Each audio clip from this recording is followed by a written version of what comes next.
very warm welcome to you as join us on today's episode of Tax Matters. My name is Olumoyiwa Matuluko. With me on this episode is Christina Pius. Hello, viewers. Do you have a yellow card? Or let's ask Christina, do you have a yellow card? No, I don't have one. In the wake of the brouhaha over whether one had a yellow card or not, or whether the yellow card that you even possess is genuine or not, one felt very proud to be a Nigerian. I mean, talking about the reaction of the Nigerian authorities to that irritation coming from you know where. For once, one did not feel embarrassed about the adage, an eye for an eye, a tooth for a tooth. They say in diplomacy, reciprocity is allowed. Oga Goodluck Jonathan, even though we know that you admirably kept your cool throughout that saga, we salute you. Ambassador Olugbenga Ashiru, Minister of Foreign Affairs, kudos. Next time, they will tread very softly. Talking about African brotherhood and good neighborliness in general, Nigeria, as usual, was at our very best at the end of February, precisely Tuesday, February 28 and Wednesday, February 29, playing host to fellow West Africans under the aegis of the West African Union of Tax Institutes, which held its first ever international tax conference in Lagos with the theme, Taxation, a Tool for Sustainability and Development. WAUTI was inaugurated on May 11, 2011, and currently has membership drawn from 7 countries: Liberia, Burkina Faso, Ghana, Nigeria, Senegal, Cote d'Ivoire, and Mali, all of whom were represented at the international conference. Christina Pius covered the 2-day conference and will be filling you in with the details. The program is Tax Matters. Please stay back and watch. The 2-day conference kicked off early on Tuesday, February 28, with the official opening conducted by Nigeria's Minister of Finance and Coordinating Minister of the Economy, Dr. Mrs. Ngozi Okonjo-Iweala, who was ably represented by Mrs. Ifueko Omoigo Okaru, Executive Chairman, Federal Inland Revenue Service. I understand that WAUTI is the umbrella body for all professional tax bodies in West Africa. I was inaugurated in Abuja on the 11th of May 2011 by the President of the Economic Community of West African States, Mr. Victor Gbebo.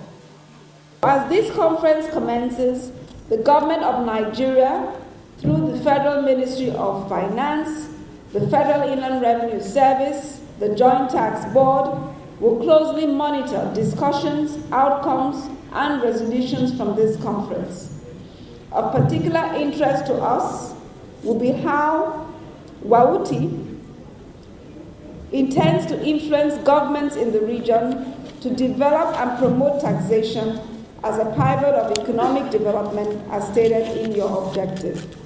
I pledge the support and cooperation of the government in Nigeria at all times to WAUTI.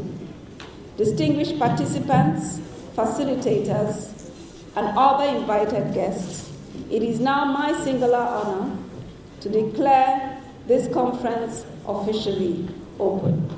Merci beaucoup. Earlier in a welcome address, Chairman Tax Conference Committee, Gladys Simplis, traced the history of WAUTI from inception. The import of this conference to members of the Union, especially the pioneer executive, is better understood through the answer to the when, the who, the where, and the why of its birth. Let me start with the when. At the 12th Annual Tax Conference of the Chartered Institute of Taxation of Nigeria in May 2010 at the Nikon Luxury Hotel, Abuja. There, Mr. James Victor Gbebo, the immediate past president of ECOWAS, was a guest speaker. At the end of his address, he threw a challenge up to the Institute on the need to form a regional bodies for tax institutes. Working from the known, it was agreed that since ECOWAS is already firmly on ground, the West Africa sub-region should be the starting point. I can assure you that it took a lot of synergy for this body to be formed. The why of WAUTI is found basically in its 2 very simple objectives: to serve as the voice of tax professional bodies in West Africa and to develop and promote taxation as the pivot of economic development as in other developed regions. President of WAUTI, Prince Kule Kodri, in his address, highlighted the primacy of taxation as a tool to jumpstart or improve the economies of the West African countries for sustainable growth and development. The theme of this year's conference, taxation, a tool for regional sustainability and economic development, has been carefully chosen given the fact that the subject, taxation, has been relegated to the background in Africa, and particularly in West Africa. The importance of taxation for the building of the economy cannot be overemphasized. Just as in the case of developed countries, without taxpayers playing their roles towards financing government activities, structural growth shall be difficult, if not impossible. This conference is therefore set to examine the place of taxation in ensuring development. In particular, there are reforms being implemented to ensure that taxation is brought to the citizen. WAUTI urges that efforts should be stepped up by stakeholders to bring rapid development to the region with the instrumentality of taxation.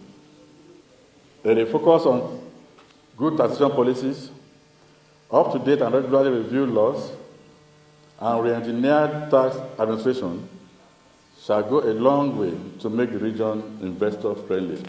Unfortunately, the region has been largely engulfed with incessant political crisis, making it impossible for any meaningful development. Also, the inability of the leaders to throw away personal interests against national and regional concerns has militated against initiating improvements. WAUTI urges for the leadership of West Africa states to take the welfare of their people paramount. A situation whereby every disagreement runs into avoidable wars should be discouraged. President Chartered Institute of Taxation of Nigeria, Mr. JFS Jegede, delivered a goodwill message at the opening ceremony. CITN and ATI are proud to be identified with the modest but very significant impact WAUTI had made within the last 1 year of our inauguration. ATI and CITN see WAUTI as a partner in progress in its bid to ensuring a sound tax system. Over the 2 days of the international conference, 3 papers were presented. Professor Bola Akintarewa, Director General of the Nigerian Institute of International Affairs, delivered the first paper titled Diversifying the Revenue Base Within the ECOWAS Region, Taxation as a Veritable Tool. While later in the day, Mrs. Okaro was back on the podium with a paper titled Sustainability of Fiscal Policy Through Taxation. The paper was delivered on her behalf by Mr. M.S.C. Dike, Director, Tax Policy at the FIRS and Vice President, CITN. The paper observes that the ECOWAS Treaty and the Constitutive Act of the AU do not prohibit taxation per se. The two. The only thing is that in the provisions, we will soon see, they are in the paper, they try to restrict the extent to which there could be taxation. Why? Because the purpose of the Constitutive Act, one major objective of the African Union is to seek integration.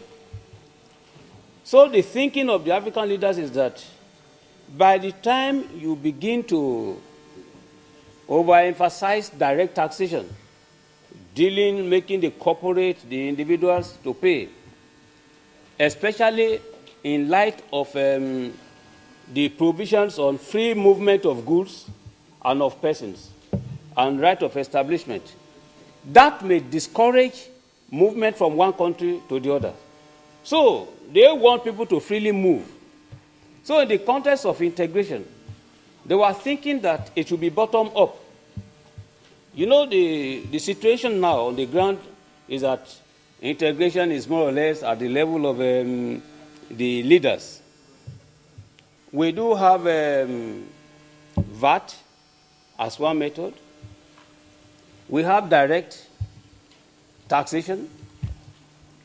Many West African countries have introduced economic free zones in the hope that this will bring new investors, and by so doing, at least indirectly, they will be able to generate more goodwill and money.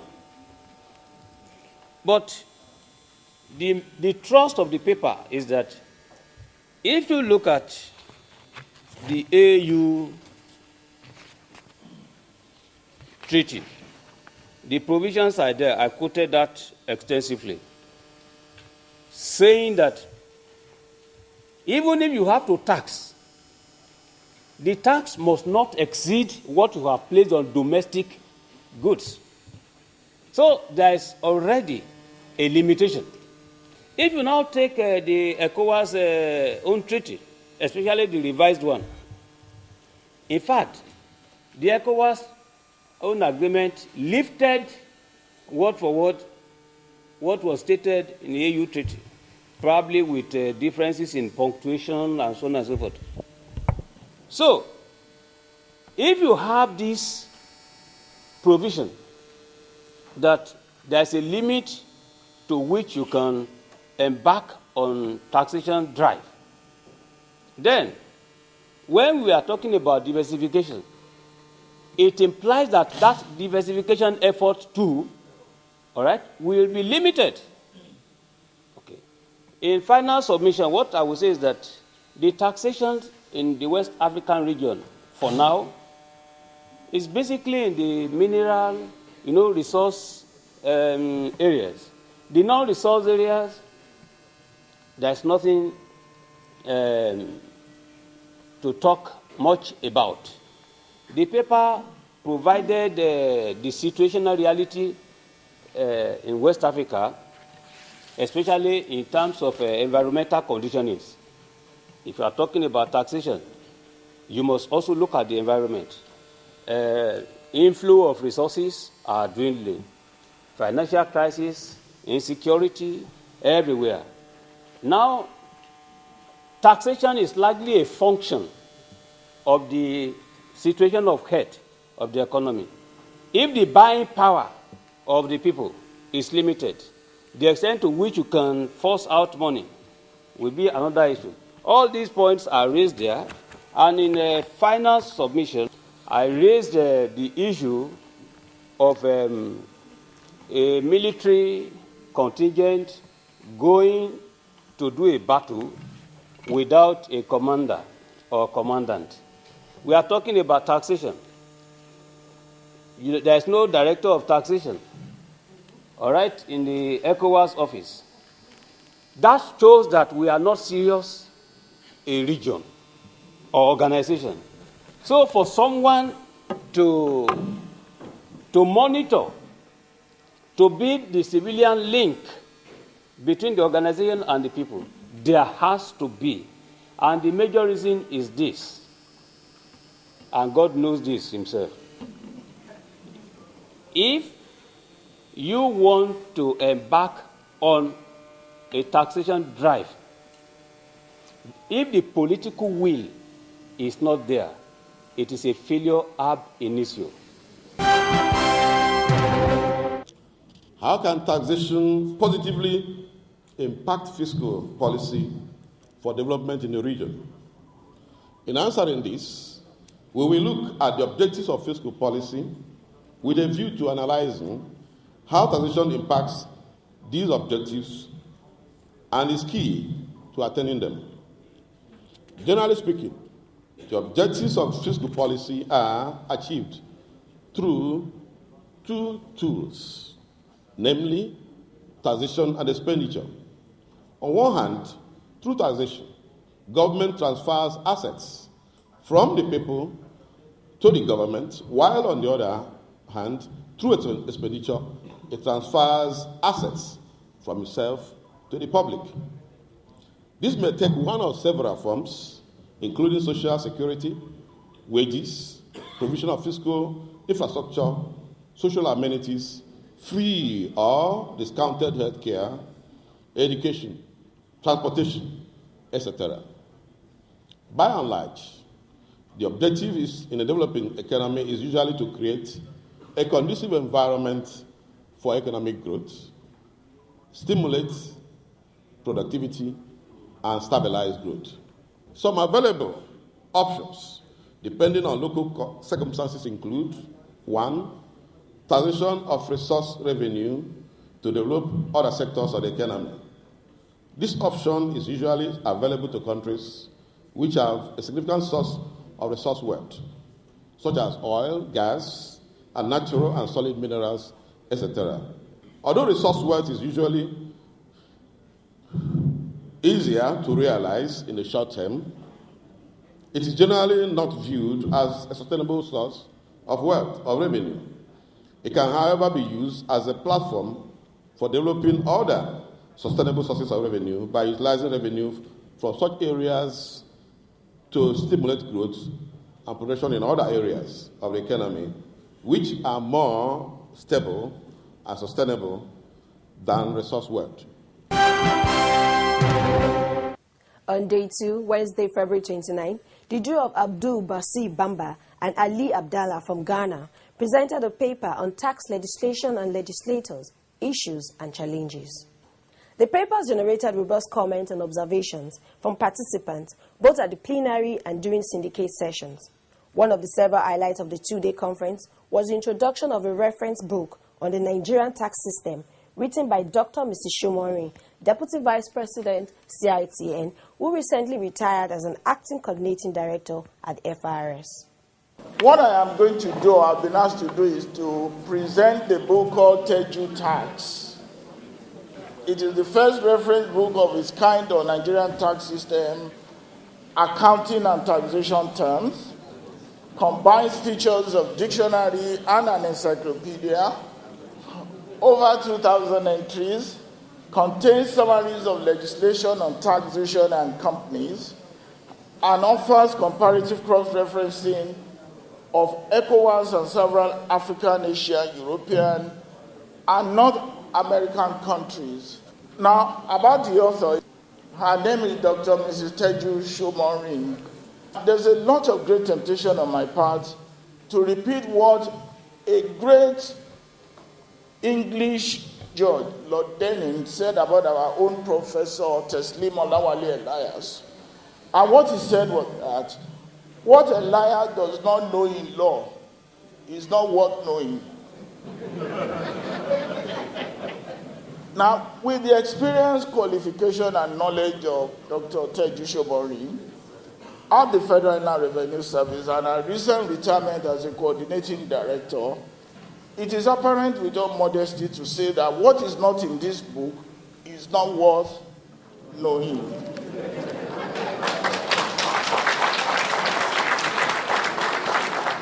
To the best of my knowledge, I have not come across any Nigerian book that attempts to do what Dr. Shomorin has done. It is therefore with pleasure and honor that I present this wonderful tax book.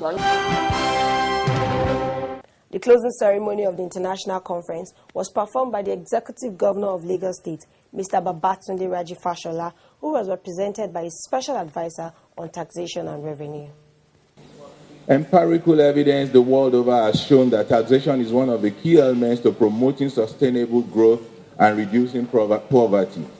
If nothing else, it helps to reduce long-term reliance on external sources of funds and promotes good governance by encouraging public accountability. However, per capita income in our sub-region is comparatively low, so there is minimal revenue mobilization through taxation. So what we have is a situation where traditional revenue sources are being threatened. Per capita income is low, thereby making revenue generation through tax relatively negligible, and yet, in all our developing nations, the infrastructure deficit remains unabated. This leaves governments who have the obligation to provide this needed social and physical infrastructure staring at a diminishing revenue base and facing the unpleasant choice of a rock and a hard place. ECOWAS has a challenge to live up to the required expectations and brace up to developing a sub-region where mostly untapped potentials are efficiently and effectively harnessed for mutual benefit. I can think of no better organization than WAUTI to to work hand in hand with ECOWAS to realize this goal. WAOT can carve out an advisory role as an independent arbiter, harnessing individual member state strengths and identifying weaknesses for collective benefit. And I have the pleasure to declare this very successful first West African Union of Tax Institute conference closed. And it is hereby closed. That, you must agree, was a very rewarding time for the 294 registered participants from the 7 member countries of the West African Union of Tax Institutes. We look forward to a follow-up conference, even as we are assured that the 2-day conference has further strengthened the cords that bind us together as Africans. Yeah, okay.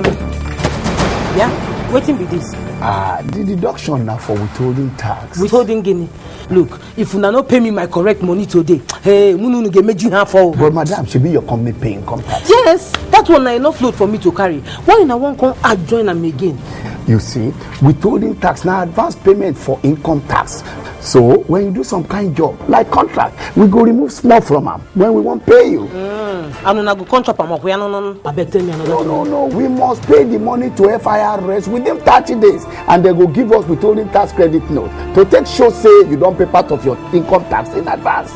So now to help make the money where you go pay at the end of the year small. So this withholding tax one too, it be like part payment of Exactly, madam.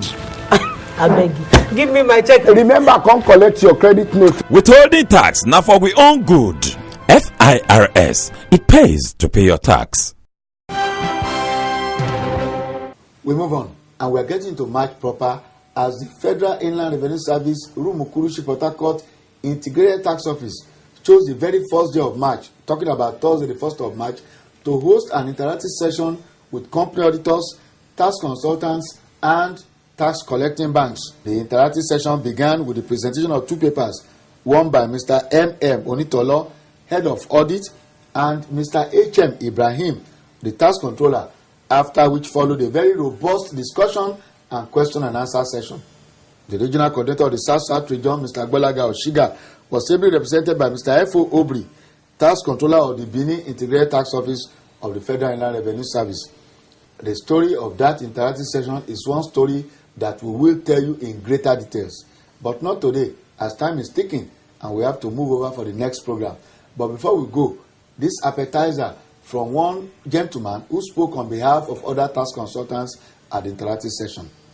I will encourage the FIRS as a first step to please go after those companies that are non-compliant, that nobody even sees their brake lights, and not be bothering the ones we have gathered together to bring to them, and who are compliant. Because there are numerous companies doing business and FIRS can't identify them. I'm not the one to go to identify them. There is the Corporate Affairs Commission. There are several other ways which, if we work together, we can tell you by which your dragnet can get to catch up with these companies. Especially with this TIN number something. You have your portal. A lot of these companies are working with NDDC, a lot. And all these political contractors, nobody brings them in. They just do the job, multi-million contracts, and they whistle out with their briefcase. Now you know why you have to watch the next episode of Tax Matters and the subsequent ones. We want to thank you most sincerely for watching this episode of the program. And from Christina, thank you for watching, and bye for now. From me, be good and stay blessed.